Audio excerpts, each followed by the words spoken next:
अंग्रेजी भाषा का चुनाव करते हैं, जब हम सोशल मीडिया पर हिंदी या अंग्रेजी में बात करने के बजाय इंग्लिश में बात करने लगे हैं, जब हम एयरपोर्ट पर जाकर किसी को नमस्ते कहने से कतराते हैं और hello dude how do you do से काम चला रहे हैं, बावजूद इसके यदि मुझे आज कोई आकर पूछता है कि आखिर हिंदी का आने वाला भविष्य कैसा है, तो मैं उससे कहता हूं कि हिंदी का भविष्य तब तक जिंदा है जब तक भारत का भविष्य है और भारत की हस्ती को मिटा नहीं।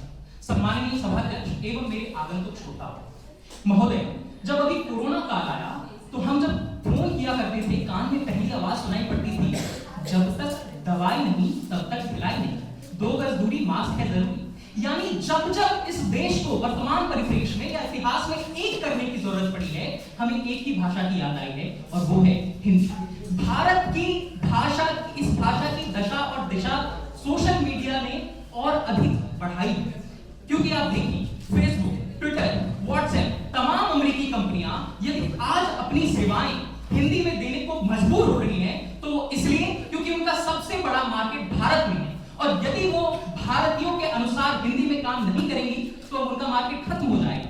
और ये हमारी ताकत है, ये हिंदी की ताकत है। यदि मैं विपक्ष की ओर बढ़ूं तो महोदय हमें समझना पड़ेगा किसी भी भाषा की, किसी भी संस्कृति की दशा और दिशा तय होती है कि क्या वह संस्कृति, क्या वह भाषा पेट भरने के काबिल है, तो क्या आज हिंदी पेट भरने के काबिल है? हम सबके पिताजी कहते हैं अंग्रेजी स्पीकिंग कोर्स करो, हिंदी सीख के क्या करोगे, क्योंकि अंग्रेजी अगर टूटी फूटी भी हमें आ गई तो हमें 20-25 हजार की कॉल सेंटर में नौकरी मिल जाएगी। लेकिन अगली बुलेटिन आप सुनेंगे तो दंग रह जाएंगे।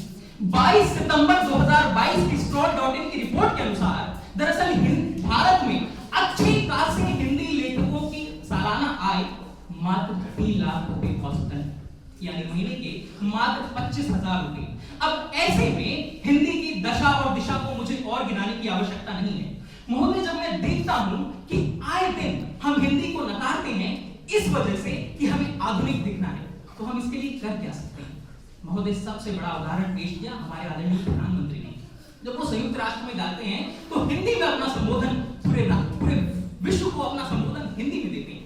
हमें करने की आवश्यकता ये है दशा और दिशा ठीक करने के लिए कि यदि अंग्रेजी को हम 12वीं कक्षा तक अपने विद्यालयों में अनिवार्य कर सकते हैं तो हम हिंदी को अनिवार्य क्यों नहीं कर सकते? फिर चाहे आप केरल से आए, आप बंगाल से आए, आपको 12वीं तक हिंदी पढ़नी है, मतलब पढ़नी है। और महोदय सबसे महत्वपूर्ण, हिंदी को जो शासकीय कार्य का दर्जा दिया गया है उस पर सरकार एकदम बेहतरीन तरीके से निगरानी करे ताकि अंग्रेजी में कार्य ना चलते थे वो कार्य हिंदी में चले। मैं खुद कानून का विद्यार्थी हूँ, लोअर कोर्ट में प्रैक्टिस करने के लिए आज भी हमें हिंदी सीखनी पड़ती है और यदि हम ऐसा करते हैं तो महोदय वह दिन भी दूर नहीं जब शासकीय कार्य हिंदी में प्रेषित किए जाएंगे और पीछे लिखा रहेगा कि इसके साथ अंग्रेजी अनुवाद भी संलग्न किया जा रहा है। शुक्रिया।